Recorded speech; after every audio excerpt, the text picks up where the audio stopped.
Here's an outline of what I'll be discussing with you today. I'll mainly focus on Table on Cloud, and I'll show you how I use it directly in my lectures and in the classroom settings. But before that, let me just give you a brief intro.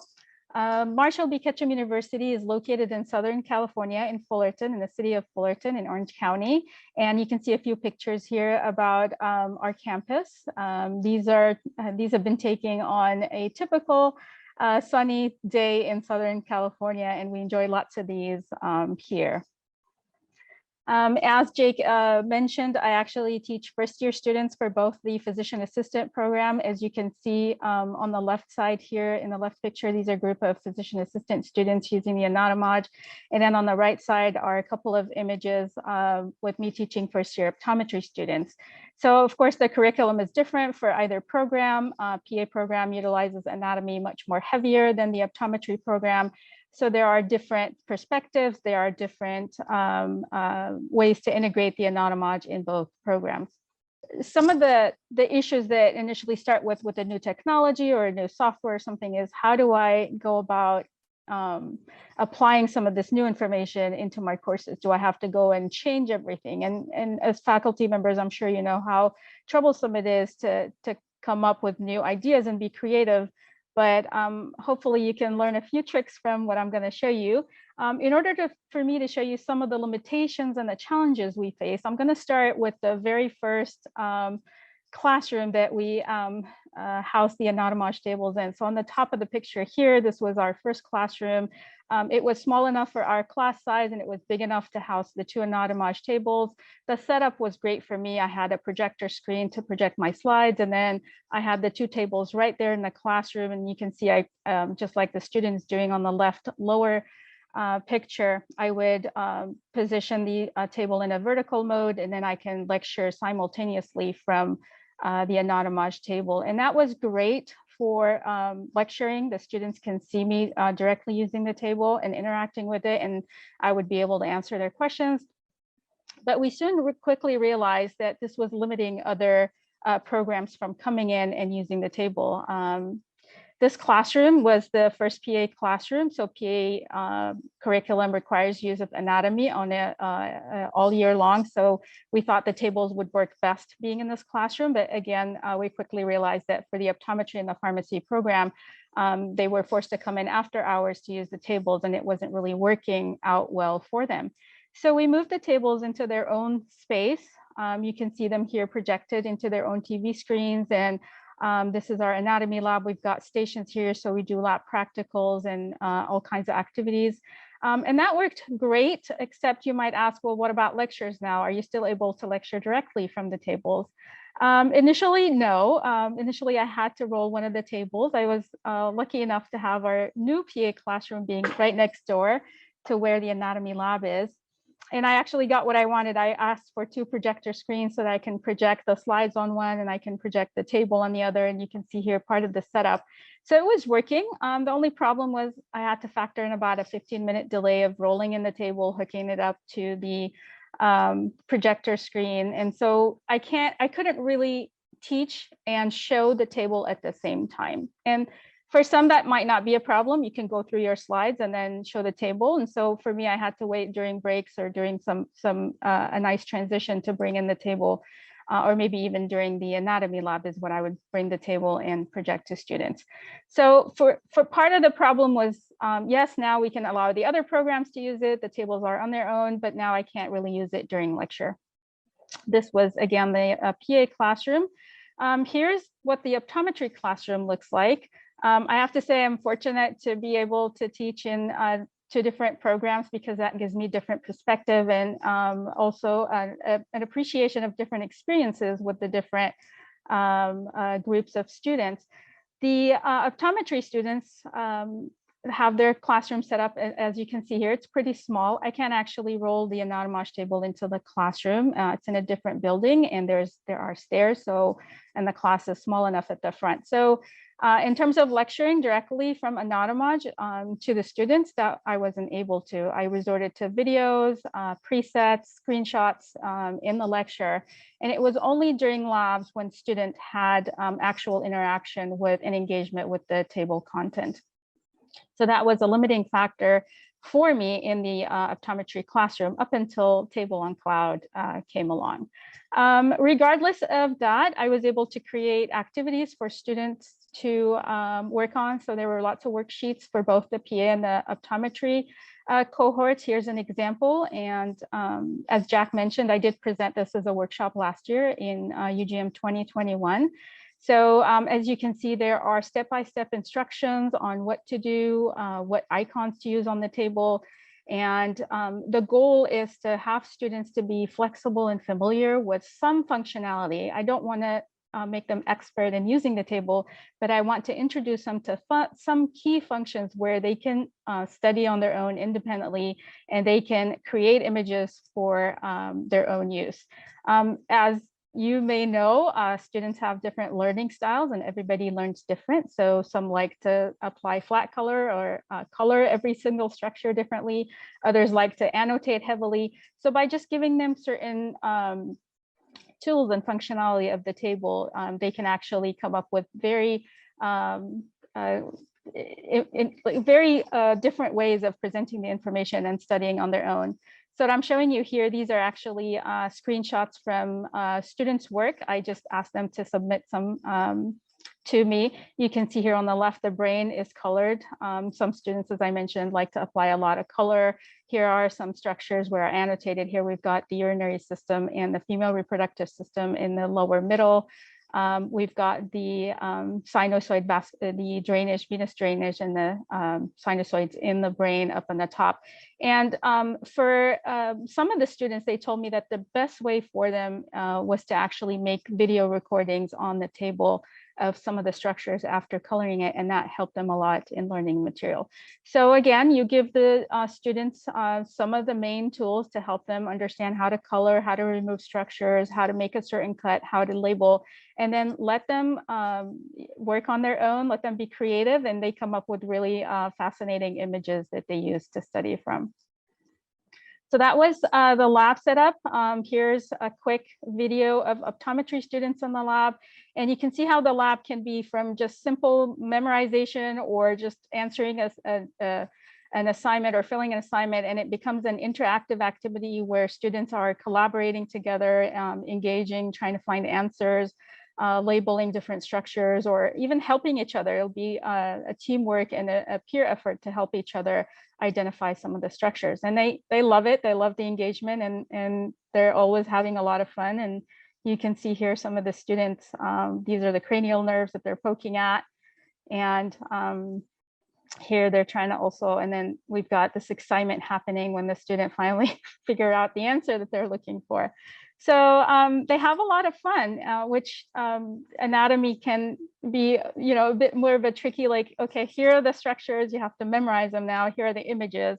It'd be more of a passive learning, but you can actually transform that into an active learning environment using table content. I also use table content in my assessments. As I mentioned, the lab is set up for different stations. So we have lab practicals. We do use the Anatomage table for questions as well. And I lock it with using the quiz mode. And I'll go ahead and show you that on Table on Cloud in a little bit.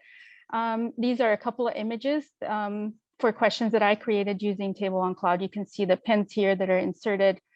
This is a ventricular system, and I'm going to be demonstrating how you do all of that on Table on Cloud in a little bit. So a short story is that table content has been integrated in the lecture material, in the lab material, in assessment as well. It's been really working well up until, of course, the pandemic happened and we were forced to go remote. And at that point, recording, going back to passive learning, here are pictures, here are recordings, videos of table or models for the students, and it's all passive learning. If you're starting new on the Anatomage, or if you're struggling to know where is it that you can add content from Anatomage into your lecture material, I would say start with your students' questions or some of these difficult concepts that tend to be challenging for them. You don't have to change everything all of a sudden and implement Anatomage into every single image that you have, but clearly you have an idea of where there's a gap in the knowledge for your students, and that's probably where would be the best way to start with. So what I'm going to show you is some of these areas that I found really helpful for Anatomage to be showing 3D relationships to the students rather than me sharing a slide or having them memorize it or telling them, trust me, it's there, but I can't show it to you because this is what we had to do before we were able to show them 3D visualization of anatomy. So, so I'm going to show you just really quick clips of videos that I took. These are from our lecture capture system. So the students are in the classroom. I'm projecting directly from from Table on Cloud. I don't know if you can see the little writing here, but I am actually streaming Table on Cloud here, and I can toggle between the lecture slides and the table, as I mentioned to you earlier, because I have that set up. And I'm not going to show you my self-lecture, so I have them muted and I have them on twice the speed. But just to quickly show you how, for something like the abdominopelvic quadrants and regions, you can show them a picture and you can show them where the cuts are and what organs are there. But you can clearly do a much better job by using the slider bar, drawing as I just did on the cadaver, and then going up and down the slider bar to remove superficial structures and go deeper into the abdominopelvic organs. And then, so let me just move really quickly in here, show you. So, and as you're doing this, the students are asking questions. Why is the liver so big? So you can take a chance to talk about hepatomegaly or splenomegaly as well for this individual cadaver. So you can add some pathology to it. So it adds a lot of value to your teaching rather than just showing that two-dimensional image and having them just memorize which organ is supposed to be in which region or quadrant. Is it still going? Let's see. There we go. So I'll just fast forward really quickly to where you see that I pull up different tools. You can use actually the pen tool and draw on there to illustrate different points. I point out laterality because that seems to be a challenging concept for some students as well. And so that's one way I've used Table on Cloud directly in the lecture. Here's another area that students always find challenging, specifically that cross-sectional cut, and whether you're looking at an inferior view or a superior view, which is right and which is left, right? Is the kidney, this is right, the kidney, or is this the liver, or is this the spleen? So once you're in a sectional cut, it becomes more challenging for students. So again, I have the Table on Cloud streaming at the same time, and I'm just going to fast forward a little bit here. I introduce the different planes of sections for them using Table on Cloud, and then I tell them how to adjust the cut. And this is something where this was for an earlier time in the course, but we can actually add a flat color, say to the heart or to the kidney, and then follow what happens to that structure as you introduce these different cuts, because they look different, right? From a mid-sagittal to a cross-sectional and so on. And then we can also address the 3D relationships. So students always struggle with what is nearby these structures. Spleen, for example, what are the different surfaces? And this will be a great tool to just pull that out and show them right there rather than just verbally or trying to get a paper and a pen or draw on the whiteboard, because that's all what I used to do before I had Table on Cloud, is just basically either drawing it out for them or trying to be creative with demonstrations. But here you can see I just pull that out and I talk about an inferior view or a superior view and so on. And so these were for PA students. I'm just going to show you one more example for optometry, because again, the content is different, the curriculum is different. So optometry students have to learn the head and neck. A lot of the foramina that was mentioned in the chat is important in terms of what cranial nerves are passing through. And I honestly can't say that there's any better way to demonstrate what cranial nerve passes through the foramina other than the anatomage. So here I bring out the skull, and then I can actually highlight the sphenoid, which tends to be a very tricky bone for a lot of students, specifically for optometry, because that's the posterior aspect of the orbit. So I highlight different bones, and then later on I show here's cranial nerve number 1, where it goes through. There's the ethmoid colored, and then I zoom in on it, and then I can add the cranial nerve and let them actually see the cranial nerve as it's passing through that specific foramina. So again, it's different ways rather than just giving them that list of structures or giving them the images. here, memorize that. This is what you're gonna be tested on. So they take this information and then they go to lab and then they apply that themselves. They create their own images or their own screenshots or their own presets or videos, and then they use that to study. So those are hopefully some ways that you can see how I've used it directly in the lecture. And I'm gonna go ahead and do a quick demo as well on Table and Cloud to show you how I do that directly with students. I chose the nervous system, as you might imagine, for the difficult and challenging concept. This is the ventricular system.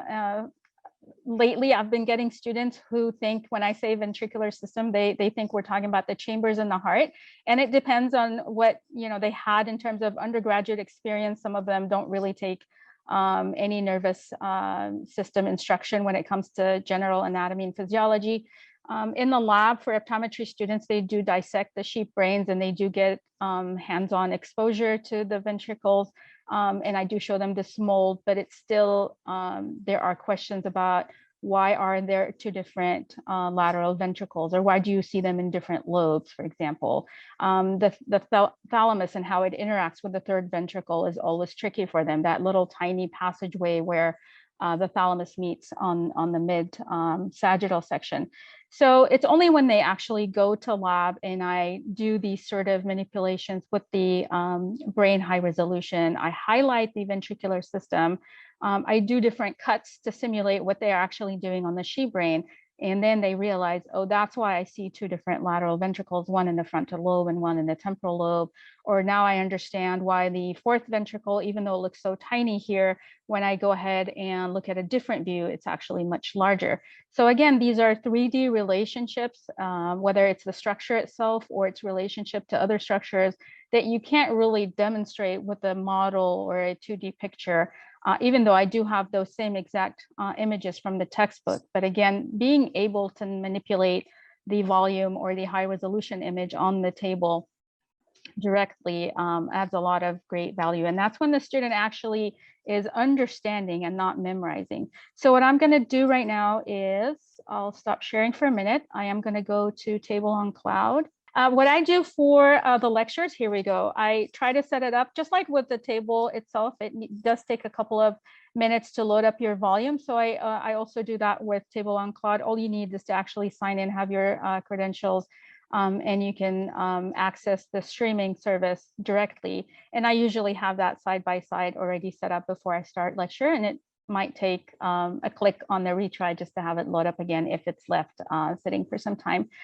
So I pulled out the high resolution brain here, and I'm just going to show you how I use the Table on Cloud directly in the lecture. So let's say the student comes up and says, well, why are there two horns for the lateral ventricles, for example, or where's the thalamus in relationship to the third ventricle? Is the thalamus the wall, or is the third ventricle the wall? So those 3D relationships are much better shown using the table. And I'll show you a couple of really nice features on the table itself that help with that. So first of all, here's nervous. I like to make it transparent if I'm going to show deeper structures, and you can adjust the transparency level as well. And so I'm just going to do this for now. By doing so, all the structures, even the deeper ones that I'm interested in showing them, such as the ventricles, are also going to be transparent. So now I have to look for the ventricle. So here you can see ventricular system. Let's say you didn't know that that was listed there. You can quickly do a quick search in the search bar here, and that pops up all the ventricles for you. And so what I'm going to do now is I don't want them to be transparent, so I'm going to remove that. And I'm also going to add flat color to them. So you can see them popping in on the left side here. Let me move that a little bit so that you can see it. So now I've added that to the one of the ventricles. Let's do the other one. Another really nice tool that you can use here is the no cut. Let me go ahead and select that as I'm doing this here for the sake of time. What this allows you is if your students have to understand relationships on a mid-sagittal, a horizontal, or a coronal section, you can actually cut the brain into these different areas, and then the structures of interest can be uncut, so they can actually visualize the entire extent of the structure. So here we go, one more, which is the fourth ventricle. So I'm going to make it not transparent. I'm going to add a flat color, and then I don't want it to be cut. And I'll show you what that does in a little bit. One other structure that I usually emphasize is the cerebral aqueduct. And so let's just go ahead and do the same for that. All right, here we go. So you can see it was just quick manipulation. Now I can show them a frontal view of the ventricles. They can actually take a screenshot of this if they wanted, or they can perform exactly what I did in the lab. We can go into a lateral view. You can either turn it or use one of the quick buttons that you have here for a lateral view. And then I think the cutting is really important to for them to understand why are there the different horns for the different ventricles and so on. So a frontal view is very helpful for the fourth ventricle because everybody thinks it's a tiny little structure that's sandwiched between the cerebellum and the pons, but you can get to see the full extent when you're looking at it from an anterior or a frontal view. So let's go ahead and look at sectioning. So I'm going to turn it lateral. Actually, let me use this. Keep it that way. And then if you wanted to use this as a question as well, I'll show you in a little bit how to save that into as a preset. So going into the cutting, the custom cuts that Anatomage has for us, now you can see that the transparency doesn't really make sense, right? So different tools can be used into different teaching moments. You can't really apply everything all at once. So now you can see that the transparency is making it look a little bit different and maybe even confusing. So you might want to go back and make it not transparent, but then you won't be able to see the ventricular system. So again, there are different tools. Some might work for some structures and some might not work. You kind of have to be creative. But here's the no cutting feature because now, let me just turn it so that it's in an anterior view. Now you can see that here's the right side of the brain removed, and we can see the full extent of that lateral ventricle versus the one that is deeper on the left side, and we can't really see it. So that helps with their visualization. Whoops, sorry. And then the other, let's reset that cut. And then the other cut that's very helpful to students is the horizontal. So here we go.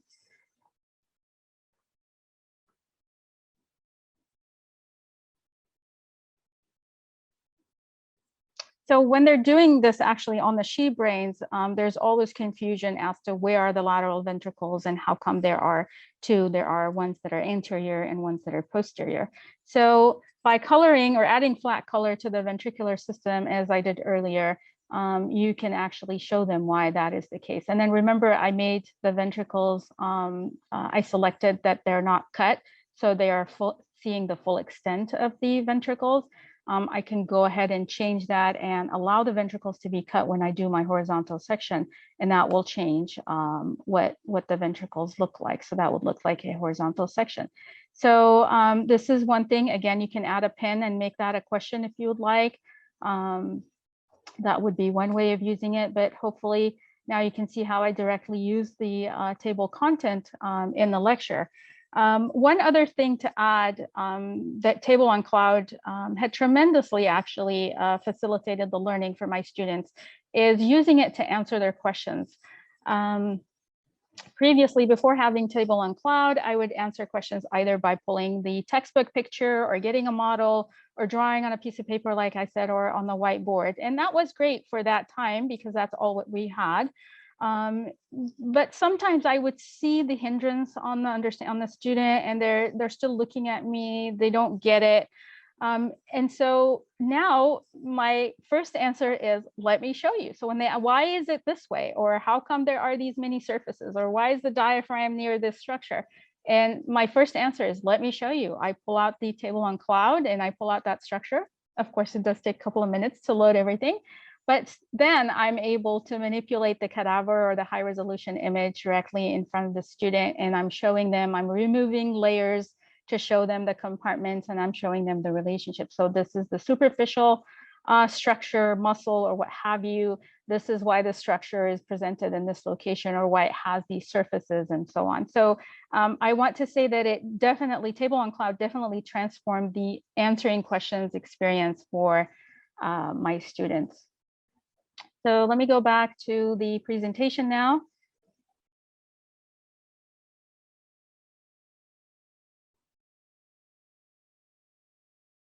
So that was the ventricular system, and there are many, many examples that I don't have the time to share with you, but specifically about concepts that students struggle with or always ask questions about. And so, like I said, I find that table content is really the key, especially Table on Cloud now, because I can take it anywhere and I can use it anytime. Next is how to build assessment from table content. If you have the Anatomage table, you're already familiar with doing this, and you can actually do the same from Table on Cloud. Why is this so different with Table on Cloud?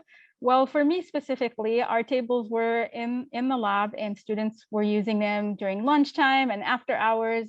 And because our curriculum is fast-paced, we have about 2 to 3 week courses. So I had to be really careful about when I wanted to come in and use the table to create questions. I also remember from a previous, a very early UGM meeting that I attended, one of the speakers was talking about creating questions with presets. And they said, please remember to delete your presets and not to leave them on the table. So that's another thing to keep in mind if you are using the table to create content for your exams, is you have to make sure to remember to delete it. Otherwise, the students will actually see it. So for me, time was an issue. Having access to the table when students are not using it was another issue. If I did create a question and for whatever reasons, when I printed it out on a picture, I wanted to go back and edit the view or the angle, that was still another hurdle for me to overcome. When Table on Cloud came along, I was able to do this from the comfort of my office or anywhere.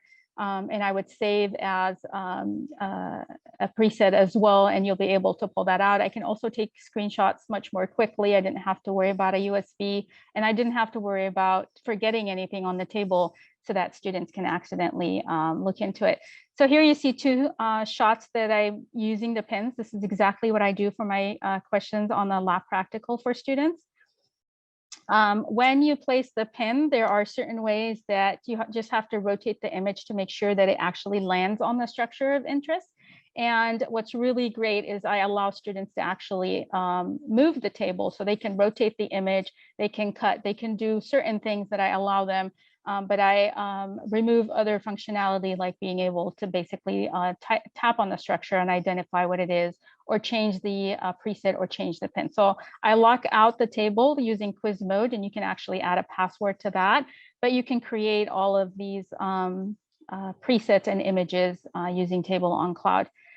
There were times when we've had to not have students on campus. We still have sometimes people who are sick or can't come in, or they hurt their knee or what have you. So still there's a use for these images, and I can administer the exam remotely to students. So again, adding to the flexibility aspect and being able to accommodate students with different issues. So let's go back to Table on Cloud and show you how to add these pens.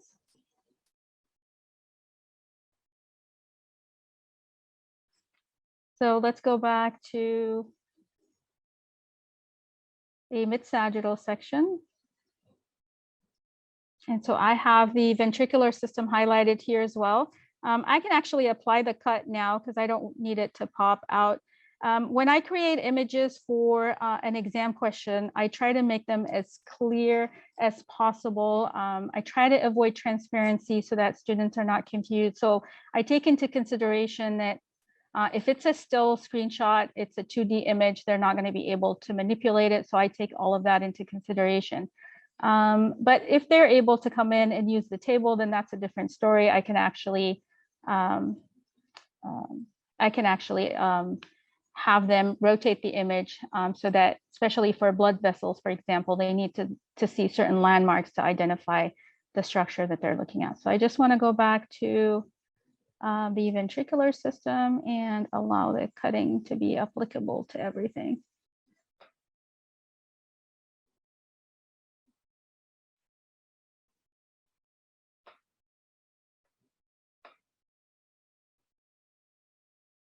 Okay, here we go. So now my ventricle should be cut as well. And I can adjust my cut. Whoops.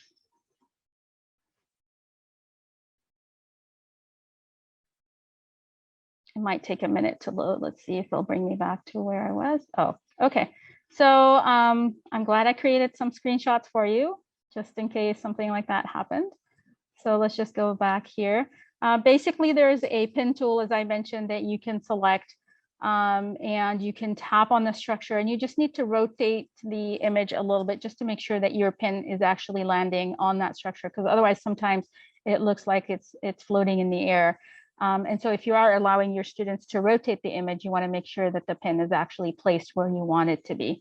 So those are a couple of examples. I didn't get to show you, but you can save as a preset. You can export those presets, and then you can import them directly on the table. And Anatomage has plenty of instructional videos on how to do that. So if you needed help with doing so, I'm sure they'll be more than helpful in sharing those videos with you. You can also lock the table using quiz mode so that students can't really change these presets or delete your presets accidentally. So this is how I use it to create questions. Like I said, it really helped not having to wait until students were outside of the lab or having to come in at odd hours to generate my questions. Table on Cloud definitely helped me with these different aspects. With Table on Cloud, there is a quizzing feature. So I'm not going to go back to it here, switching screens just for the sake of time. But there's also a little icon with a head and a flashcard. And the student can actually use that to test themselves or practice. And there are different types of quizzing features. And you can use that also to create a set of questions for the students to practice. You can select certain structures that you want them to practice. The Table on Cloud itself does not have this game mode, which is what I'd like to discuss with you. And it makes sense because you can't play this game solo. It actually, it's a group of students that can play this on the table. And I'm going to show you a little clip because once I've used game mode into my labs have transformed from boring into like my backpack is packed and I'm ready to go and I finished my assignment and can I leave, into like okay guys, the next group is here, you're ready to leave, and I have to literally push them out of the lab because they're so engaged, they're so excited, and they're having fun. Now, are they learning, you might ask? Well, what I do is I turn on the game for them and I sit back and I watch, and you'll see me walking between the tables. All they need to do to learn to be able to manipulate the table are just two icons. So it's really simple and straightforward. If they can use the removal tool and the cutting tool, they're good to go. It doesn't take a lot of time to train them on using the table for this particular game mode feature. But the learning is fascinating because they get, let's say we're talking about the nervous system. So they get the brain without any cuts and they have to identify a structure. Let's say it's the lateral ventricle. So the student has to go through the thought process. How do I cut, or what do I remove to show that structure and be able to identify it and tap on it? So there's a lot of critical thinking that they're applying, and they're not able to use memorization at all. And this is when they work as a team. They're having fun. They're having a really nice friendly competition. They're being engaged and collaborating. And then even if you have a shy student who doesn't really like to use the table, they tag each other. And so there's a lot of fun and engagement going on. And I should have played the video while I was talking so that you can see. So you're going to see different groups of students playing. And I sometimes hear the laughs and the screams and I jump and I'm like, what did you find? Or what was it? And each student is able to identify the structure from their own perspective, from their own way. So there is no one right way to get to the structure. So again, it's very creative. It's very interesting to see how they actually get to the structure by applying different cuts or removing certain structures. And so you're going to see just different. I mean, we like to dim the lights because it's easier for them to see the table better. So that's why it's a little dark for you. But yeah, so they have lots of fun and they're always teasing each other and engaged with this game. And I highly recommend it if you're having labs that students kind of don't seem to be interested in completing all the way through. I usually, after they're done learning the structures, I usually bring this out. I select certain structures for them to use to actually find. And then this is where we have the best time in the lab.